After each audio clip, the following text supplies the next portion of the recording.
Malaysia kecam serangan Israel ke atas kedutaan Iran di Syria.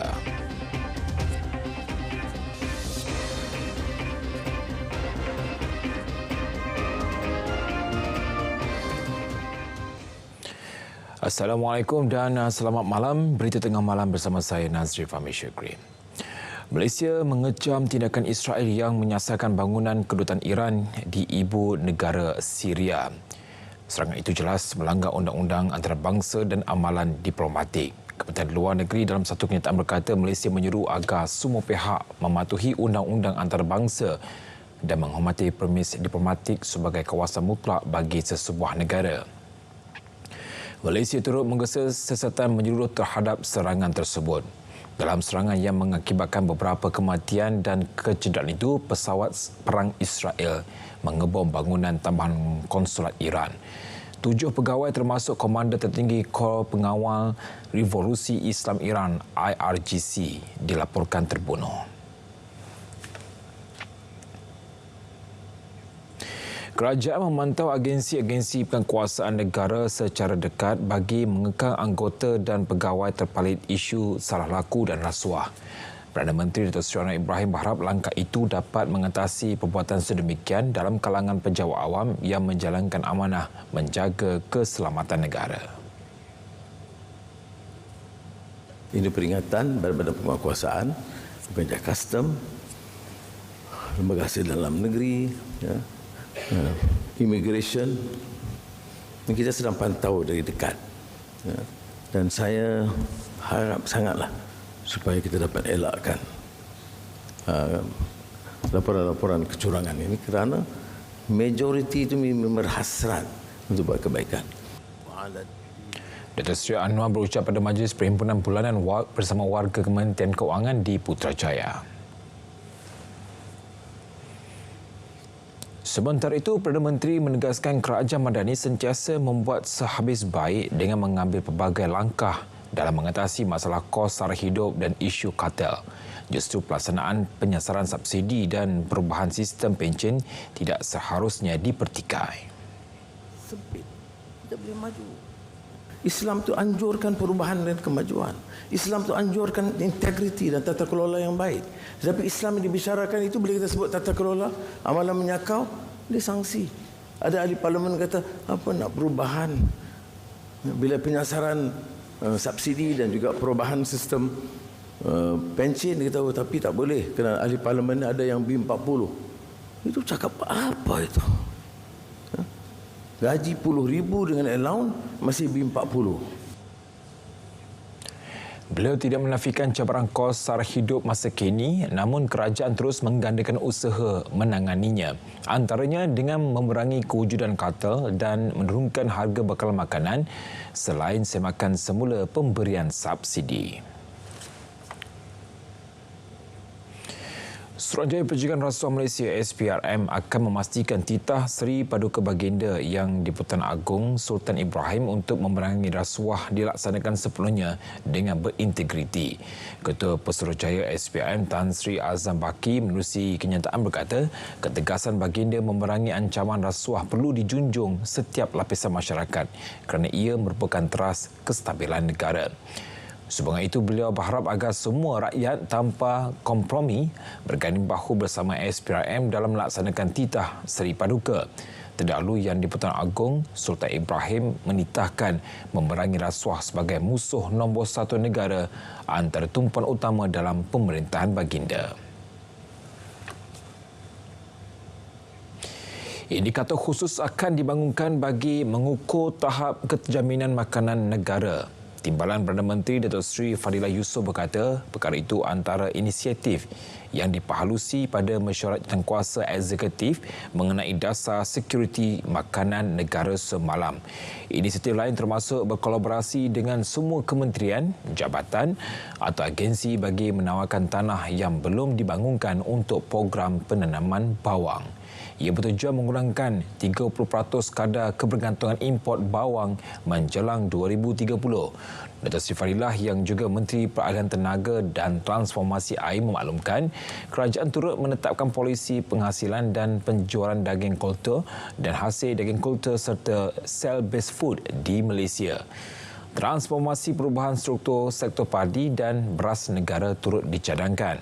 Antaranya pembukaan agihan baja berpusat, penggantian subsidi input kepada subsidi output, penggemblengan big data serta penggunaan teknologi digital.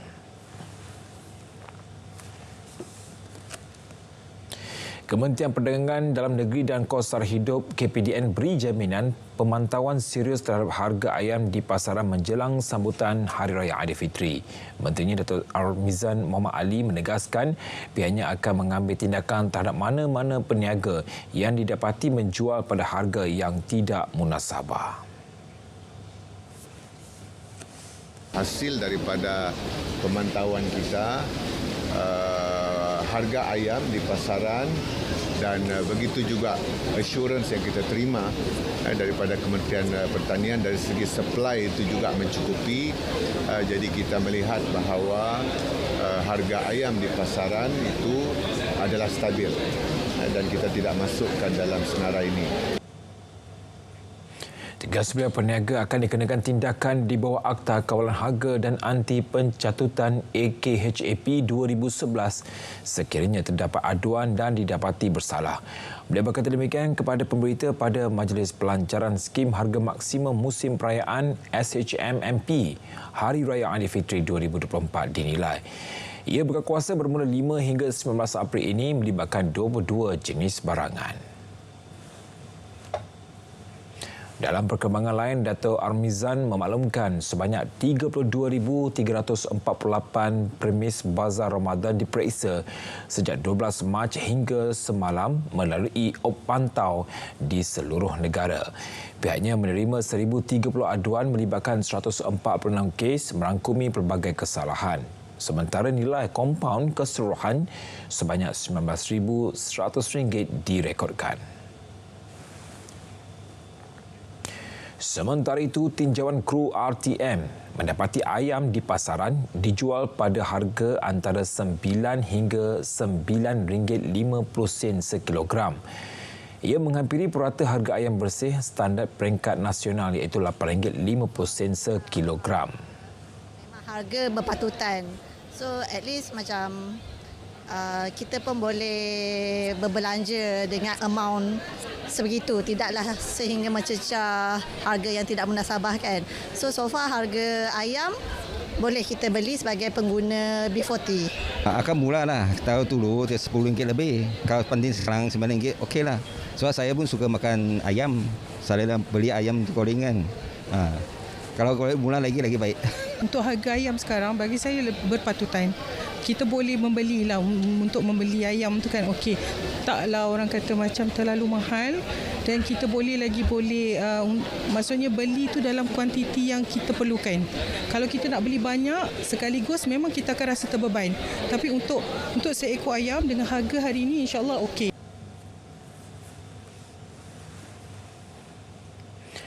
Tabung Haji TH umum agihan keuntungan selepas zakat 3.1%.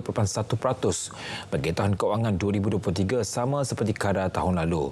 Agihan keuntungan keseluruhan melibatkan RM2.72 bilion yang akan memberi manfaat kepada lebih 9.15 juta pendeposit TH. Ini menjadikan jumlah agihan keuntungan sejak penubuhan selama 60 tahun sebanyak RM42.9 bilion sehingga kini.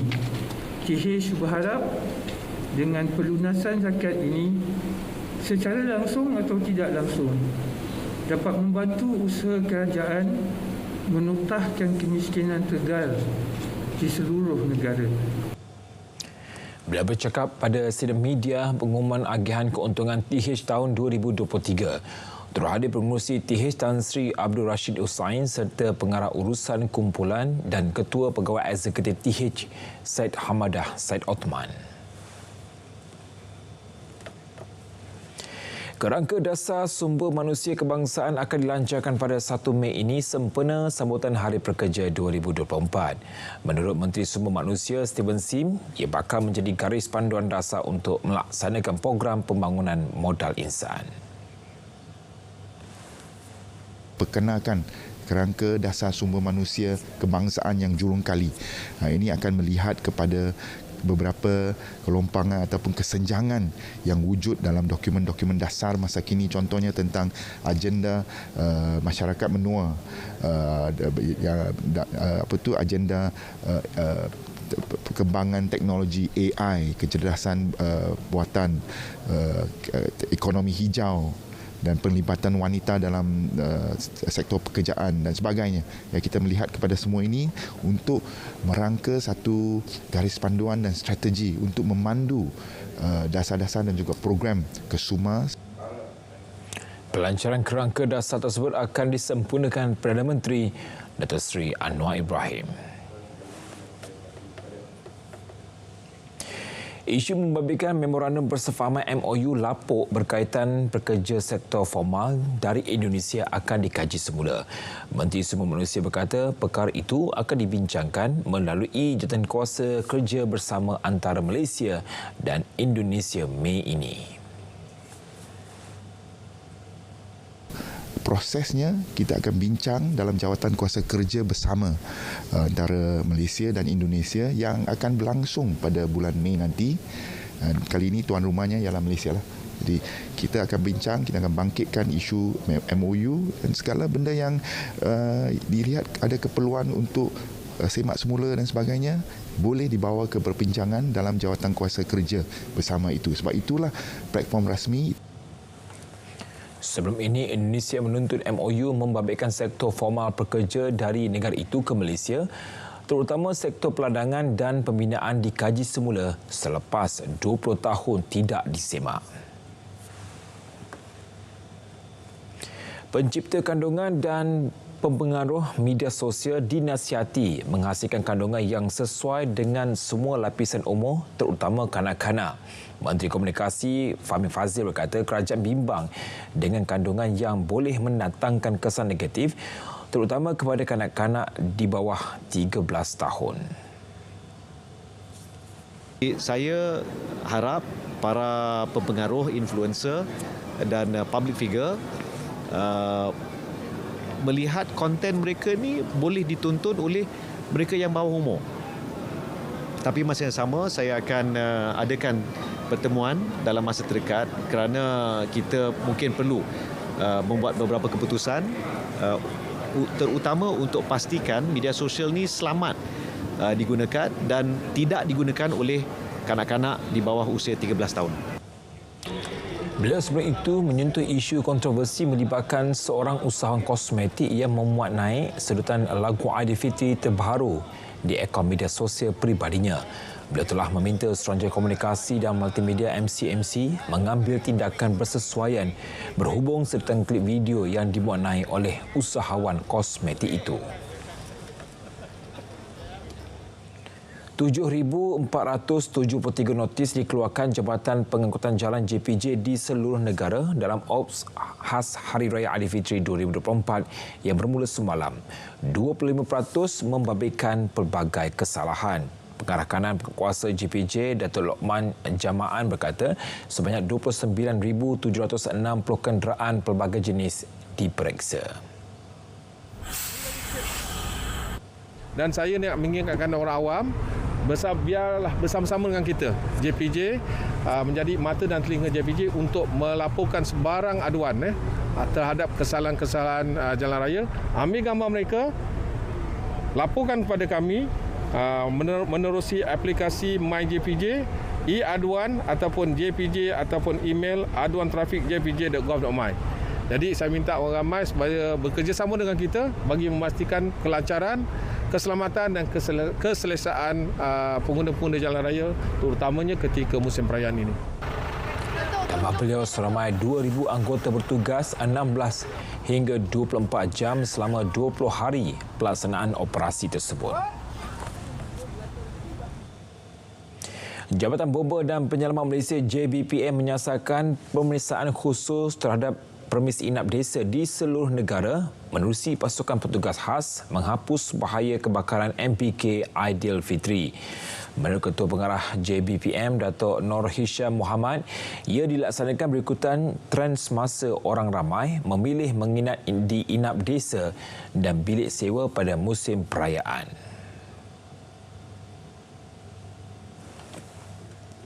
Jadi ini merupakan satu inisiatif yang kita ambil untuk memastikan sekarang ni jadi trend kan. Orang balik kampung dia tak duduk rumah mak ayah dia kan, ataupun dia tak duduk rumah family macam dulu-dulu. Jadi kita kebanyakan sekarang ni mula menginap di inap desa, menggunakan homestay kita panggil, menginap juga di hotel-hotel dan juga di bilik-bilik sewa. Jadi kita telah mengambil pendekatan awal untuk periksa tempat-tempat macam ni supaya dia memastikan dia ada sistem perpasangan keselamatan yang paling minimum disyaratkan oleh perundangan.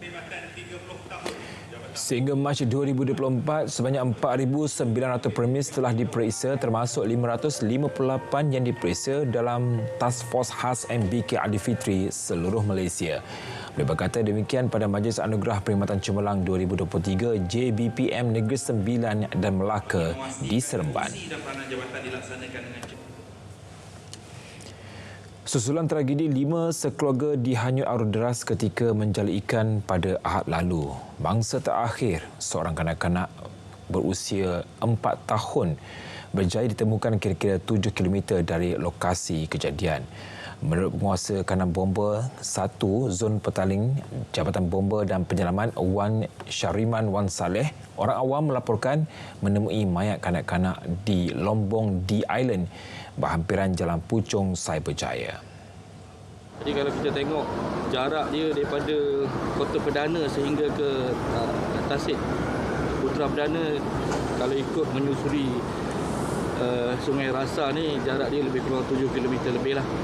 Jadi kita temui mangsa terakhir ni pada jam 9 pagi, hasil daripada rondaan anggota bomba di sekitar kawasan Tasik ni.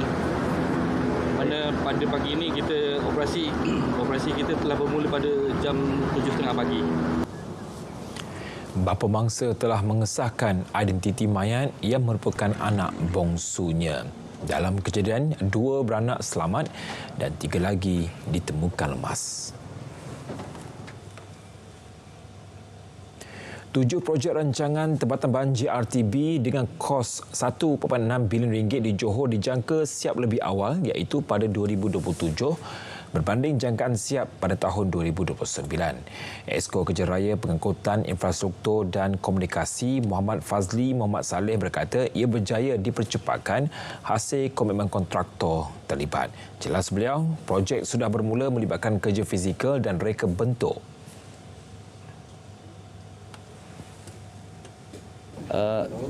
Banjir di Johor ni dah jadi macam setiap tahun. Dia dah jadi macam apa tu? Acara tahunan pula banjir ni. Jadi kita tak nak benda ni berulang lebih panjang.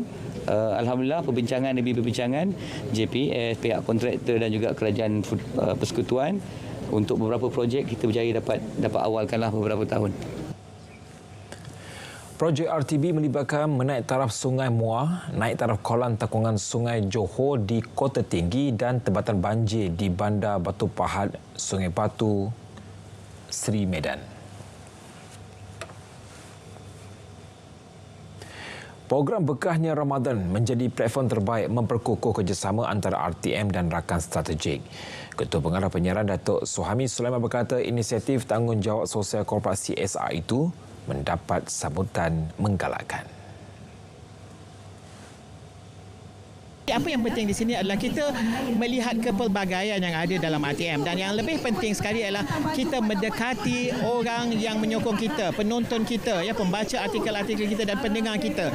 Ini yang sangat penting. Jadi sekiranya kita jenama itu tidak dekat dengan mereka yang menyokongnya, maka tidak berapa betul jenama itu berada di tempatnya. Jadi itu sebabnya kita hendakkan RTM itu menjadi satu program, satu jenama yang relevan, yang relatable dan juga lovable. Maksudnya orang sayang akan jenama itu. Ini yang kita buat pada hari ini. Jelas beliau, kejayaan itu dicapai hasil kerja keras berpasukan bagi memastikan RTM kekal relevan dan berdaya saing dalam industri penyiaran. Sementara itu, orang ramai menyambut baik program CSR RTM Berkahnya Ramadan yang berlangsung di KL Sentral hari ini. telah pun dipraktikkan oleh RTM dan rakan kolaborasi yang lain. Terutama salah satunya MICA. Saya cukup gembira apabila lihat kalau MICA sendiri ada 1,000 pak makanan yang diberikan kepada pengunjung-pengunjung, bermakna 1,000 tetamu KL Sentral mendapat juadah mereka. Tak kira bangsa, tak kira agama. Ini satu yang menarik untuk ditonjolkan. Baguslah sebab dia memudahkan orang lain untuk berbuka, sebab kadang-kadang kalau kita balik pun tak sempat juga nak ni kan. Kadang kedai penuh kalau nak berbuka luar, so bila dah disediakan macam ni mudahkanlah sangat. In Japan, also there is a program to give food to poor person. It's good for them, but I don't know the detail about it is in Malaysia. I want to know it about it. Program-program macam ni amat baik dan saya rasa ialah salah satu program yang kita dapat eratkan lagi hubungan antara pihak penyiaran dengan publik, terutama publik yang menggunakan pengangkutan awam seperti KTM dan juga LRT. Program seperti ini sangat baguslah, terutamanya dekat KL Sentral ni sebab ramai penumpang daripada KTM komuter, LRT, semua orang awam ramai kat sini lah. So untuk orang yang nak balik raya, selain naik bas ataupun ni boleh juga mengambil KTM komuter daripada KL Sentral ni ke Pulau Sebang, Tampin dan juga ke Port Klang dan juga Tanjung Malim.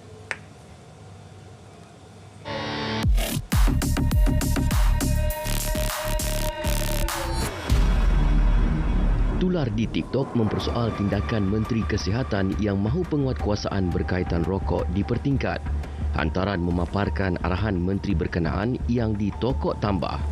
Turut diletak tuduhan kononnya pentadbiran negara hanya mahu menyakau duit rakyat. Semakan pasukan biar betul mendapati dakwaan terbabit tak berasas. Ia turut disahkan menteri berkenaan. Pengendali akaun media sosialnya menyifatkan muat naik itu sebagai berniat jahat dan fitnah. Beliau menyarankan pengguna media sosial yang mahu maklumat tepat supaya mengikuti media sosial rasmi menteri. Orang ramai turut diingatkan supaya tak menyebarkan fitnah terutama pada bulan Ramadan. Awas, jangan jadi ejen penyebar berita palsu. Bukan setakat tak mendatangkan faedah. Perlakuan itu merupakan kesalahan. Terima bahan fitnah atau disyaki tidak betul, segera lapor ke MCMC. Biar betul, tak pasti, jangan kongsi.